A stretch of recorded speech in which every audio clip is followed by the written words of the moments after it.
Hi again, we're back to the second part of what makes our inner work work.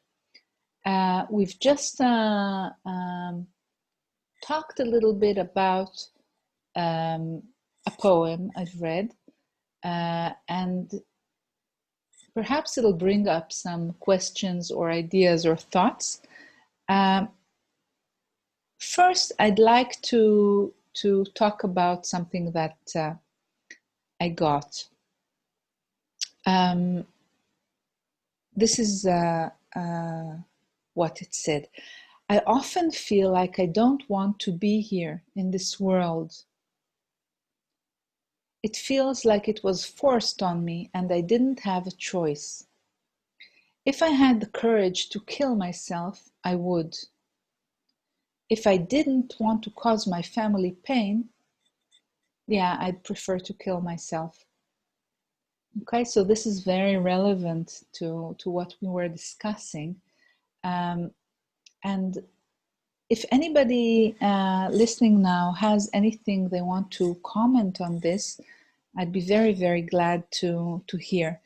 What I wanted to say to this person is, first of all, I meet quite a lot of people who are in this position. And of course, sometimes it's really very, very hard to live and even to survive in the world as it is right now.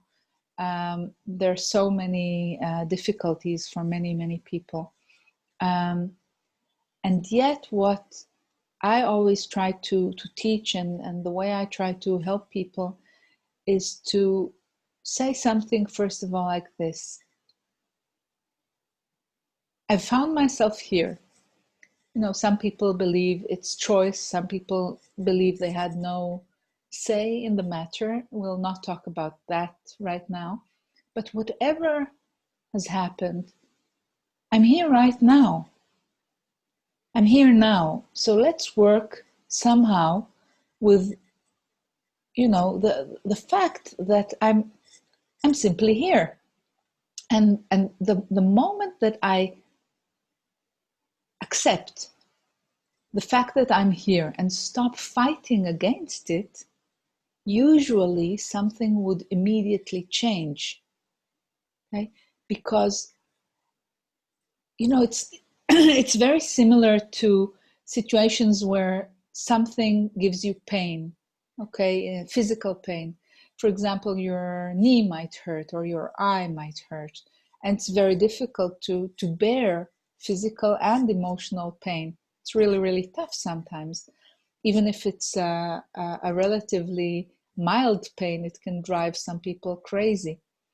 So what a lot of us do with all sorts of difficulties and pain is that we become polarized and against whatever is giving us the pain. So whether it's the knee or the eye or the government or the weather or the climate or mosquitoes biting us or inner selves that we don't like or that are at that moment causing us pain and difficulty. So the moment we become polarized, judgmental, against anything, what happens? You know, it, first of all, as I've said before, it tears us apart. You know, if we're talking about our body, we become against our body. We become, not only is my eye hurting me, but I'm making it worse because I'm really angry about my eye, and I'm making it worse because I'm really angry about the situation and why has it happened to me, you know, and have I done anything wrong, you know, why am I, you know, why do I deserve it? That's stuff that people often say to themselves and to others. And it's very, very understandable and very human. And yet, does it work? No, it doesn't work very well because we add, you know, sort of insult to injury. We add to the pain we already have, we add additional pain. And then often we add to that even more pain. For example, it can be something like, let's take the eye again. My eye hurts, and then I become really angry at my eye, and then I have a lot of anger in me, and it makes me perhaps feel very unquiet, and that in turn can make all sorts of inner selves in me feel very bad. And then, you know, there's an escalation of feeling bad and being unbalanced and things like that. It's very, very obvious when we talk about inner selves. For example, it can start with an inner girl, 3 years old, and she's upset because we're not noticing her needs. Okay, maybe she needs to rest, maybe she needs to eat better, maybe she needs to play more, or maybe she needs to be loved and accepted as she is. Maybe she's very gentle and fragile, and she needs loving care. Okay, so she's feeling bad, and then since she's within me, I feel bad. Okay, but since I'm not really doing my work of accepting her, noticing who's feeling bad and what can be done about it, then what usually happens is that my whole system becomes a kind of in a state of emergency. Okay, there's a bad feeling, you know, and other selves say, we need to change that, we need to fix that, we need to not feel that, we need to, you know, and then very often there can be another inner self, another side that comes in and says, let's crush that little girl. Okay, let's try to get rid of her because she's the source of our pain. Okay, so she now, this tiny little sweet girl, 3-year-old inner girl, is now being also attacked by an additional voice. Okay, and then she feels even worse, and things only get worse and worse from there on.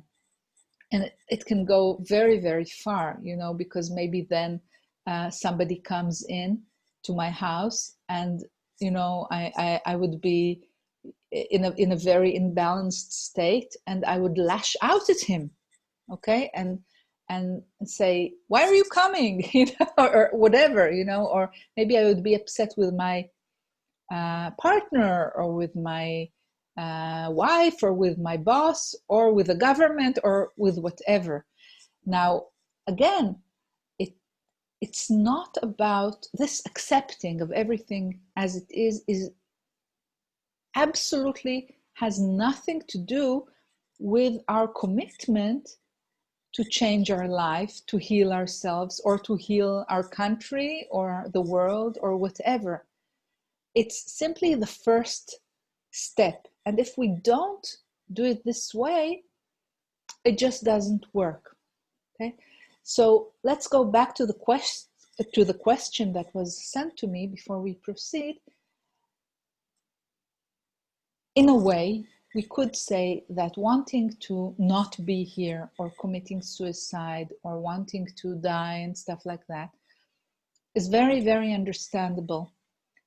Life really, really isn't that easy very often. So it's very understandable. And yet, it could be seen as an extreme way of hurting ourselves even more, because if we manage to say, okay, it's really tough right now, it's impossible to stand it, and yet we choose to be with it and not to avoid it and not to become polarized towards it and not to judge it, but we simply agree to experience it.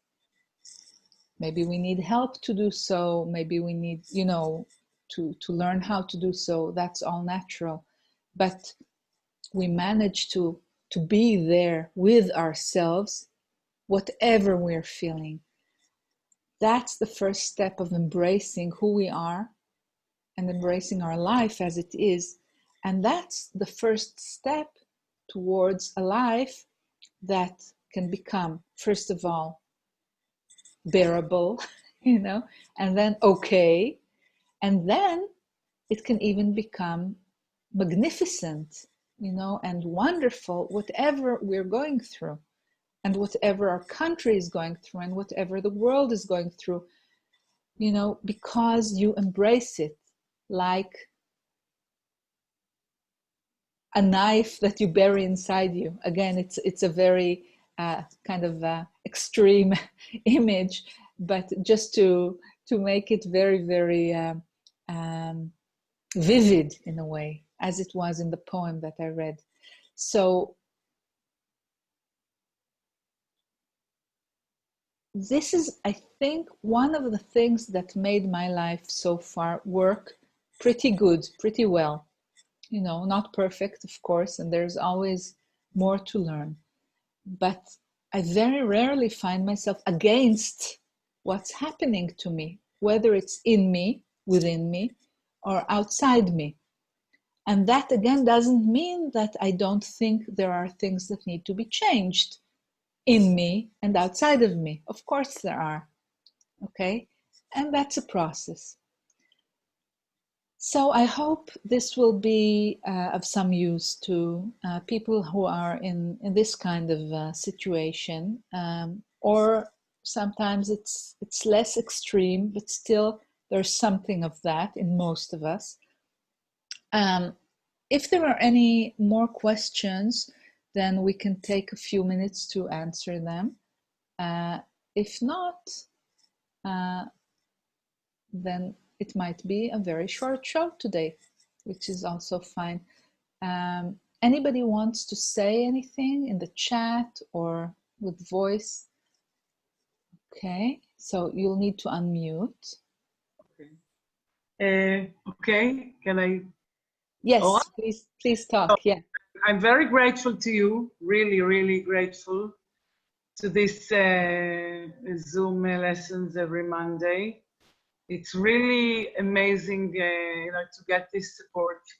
And I really want to share that now I have more and more treatment, and I do it with everyone, it doesn't matter if before I thought that voice dialogue is only for people that are really, already inside the consciousness, and no, everyone, it can be very simple woman. Everyone realize, that she, and it's really enlightening, even if it's 5 minutes of the session, because some choose to continue, some, maybe get scared and don't call me anymore, because it doesn't matter. It's not because they go voice dialogue, it's because they don't want the inner process, But for example, a woman that from Eilat, that she's treating her sick husband, but this is what she is all this last 7 or 10 years, I don't remember. It's only this character, and then I just ask her, and what is this character that is going to coffee shop with your friends, and for a minute she's like stepping out of this victim that she took on herself, and she's very sick also. She developed a lot of symptoms, her knees and cholesterol and many things, a very big list. And I realized that if she would be willing, to work with me, and I will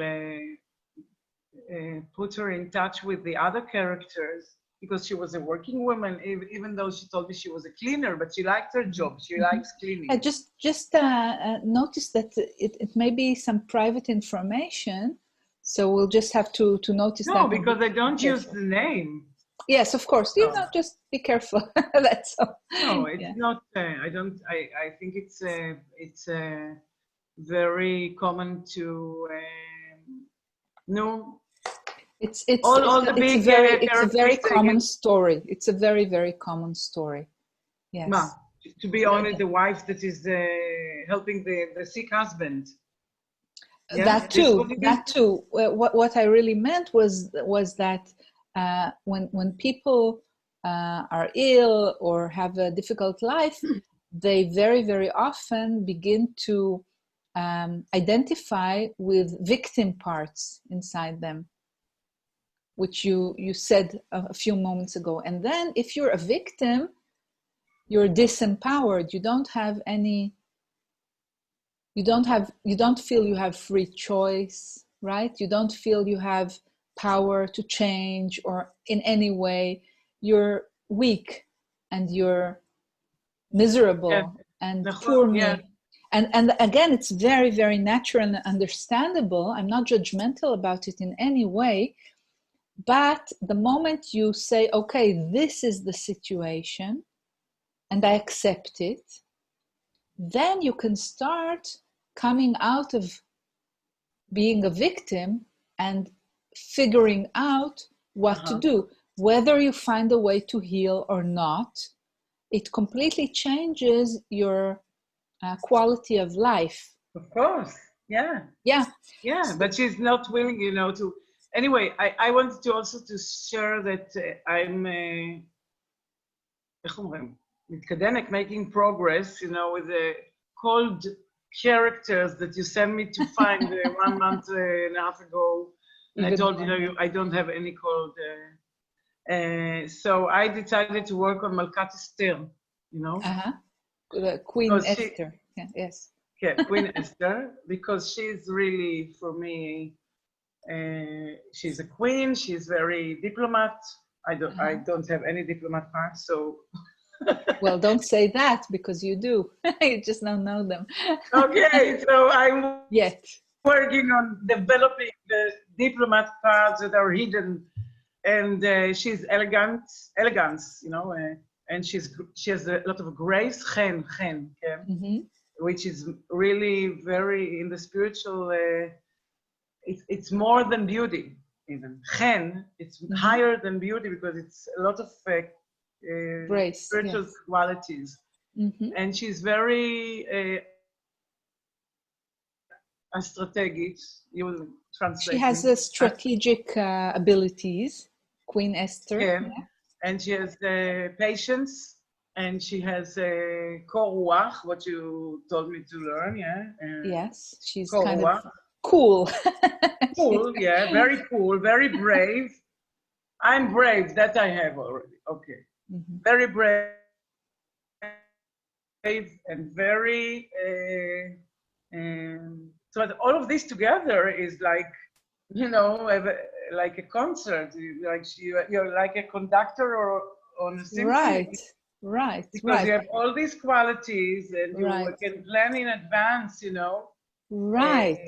Like 3 nights, this ceremony with Aman, and so all this patience and to do it step by step, amazing. So cool. I feel very cool. Yeah, that you're I finding feel a little cool bit sides. that I'm making progress, a little bit in my post. Of course. On Facebook, and it shouldn't be, by. I'm just, since it's also teaching for others possibly, then I say something that, it's not about replacing your hot and passionate part. I am not worried. Cool my heart is so hot, so I'm not worried about it. You want them both. You want them both. I wish. So, and one thing I want to get your help that, for example, I had one session with someone. In the end of the session, she's telling me she learned voice dialogue. Maybe she's here. I told her. Yeah. Also, yesterday I sent her that tomorrow, Monday, we have this that she can join. Thanks. And I think she took me off a WhatsApp because I see that it's not marked by blue anymore. And I was a little bit offended, So I need to work on this because I'm the therapist. I'm not supposed to be offended, but I thought, wow, she learned voice dialogue. And I asked Ora if it can be for everyone. And you said yes. And I was so happy. And then I'm not sure I understood. I probably never said it was for everybody. I don't think so. But you told me it's free for everybody. oh, you mean the meetings? Of course. Yes, yes. The meetings are free for This everybody. meeting, this. Yes, yes. So yes. I was so happy that she can join, and I can make progress with her. And she's very sick now. And oh, I'm sorry to hear. But let's get to the point. Is there to anything the you point want that to I'm ask? reacting like a little child. Here she is, the little child. Yes. And what does the little child need from you?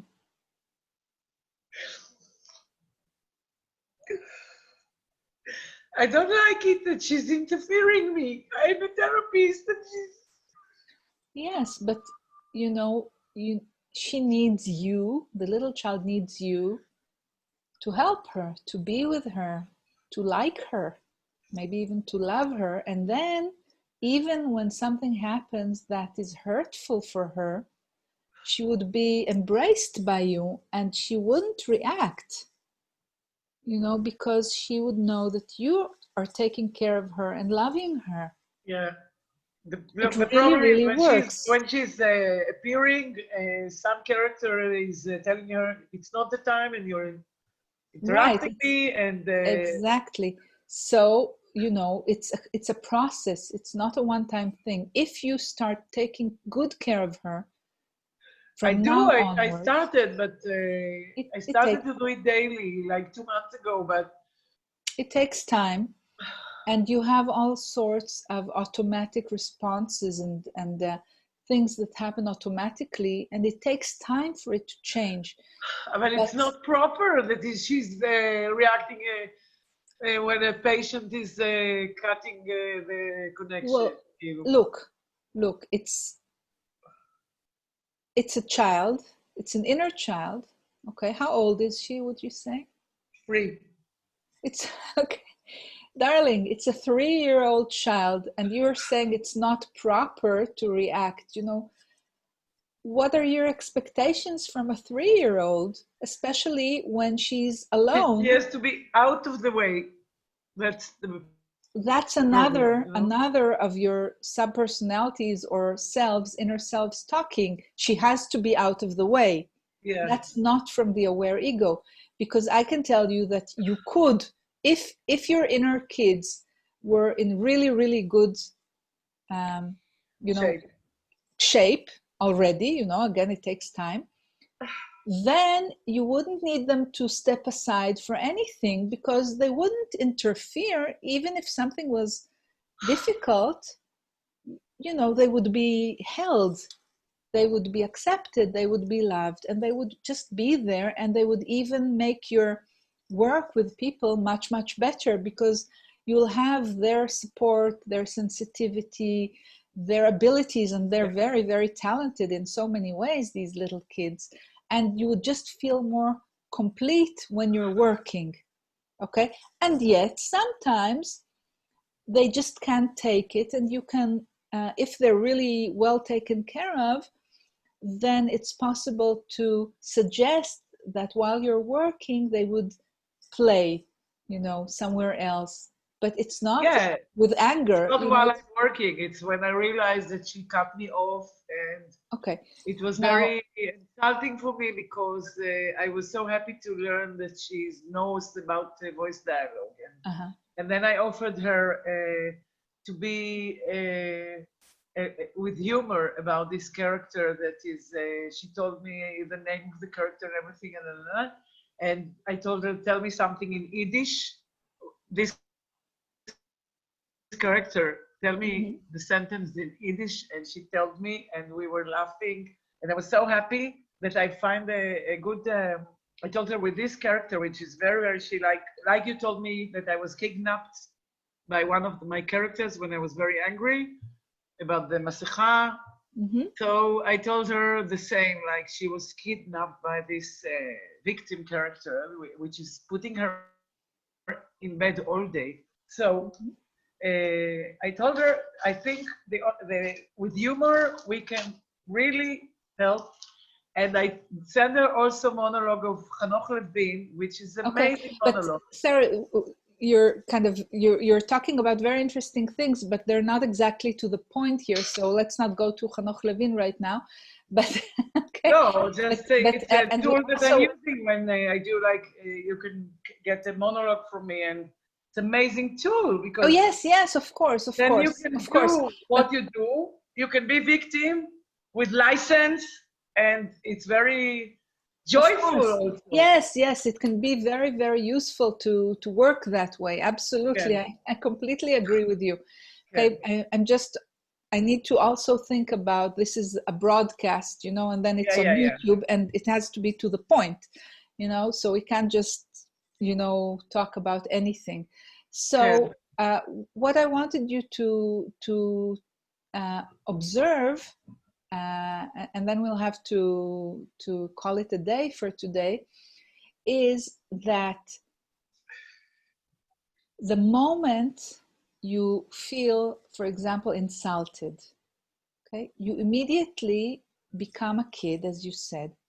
And then also you can interpret whatever is going on in a way that can be very, very far from reality. Now, I don't know what reality is and what it means that there were no blue V's on the WhatsApp, but there could be other reasons for that. And the child... What reason? Some people, it doesn't matter. It doesn't matter. It's not to the point. The point is that, maybe she broke her head and she's lying in hospital. You don't know. That's the point. The thing is that if you are a 3-year-old child at that moment, and you're not taking care of yourself from the aware I, then your whole outlook is, and understanding and interpretation of life, for a few minutes at least, if not for an entire life for many of us, is the outlook of a 3-year-old that feels alone and deserted and neglected and a victim and very, very miserable. But the moment you do take care of her, then she can become, this miserable child can become a very, very happy child, or she can become simply a very intuitive little girl, or a very creative little girl, or whatever she is in her essence. The moment you begin to really, really take care of her, everything can change. And then you learn how to, react even to very difficult things like insults, or like death in the family, or illness, from the aware I. Okay? So how many times? You're saying it's tiring. For how long? Kama zman? How long? Well, as long as necessary, and enjoy it all the way as far as possible. That's exactly the part of what I was talking about in the first part, the ability to find all of this part of your inner work, and part of the exhilaration and the gift that life is, whatever happens in it. Okay? With the insults, and with the diseases, and with Corona, and with whatever. Okay? So thank you so much again, and we'll call it a day. Thank you all, for everybody who has been here in the Zoom room. Thanks for everybody who may be listening on Facebook Live, and everybody who may be hearing this in the future on YouTube and other places. Thank you very much, and goodbye for now. Goodbye, Toda. Thank you. Toda Rabba.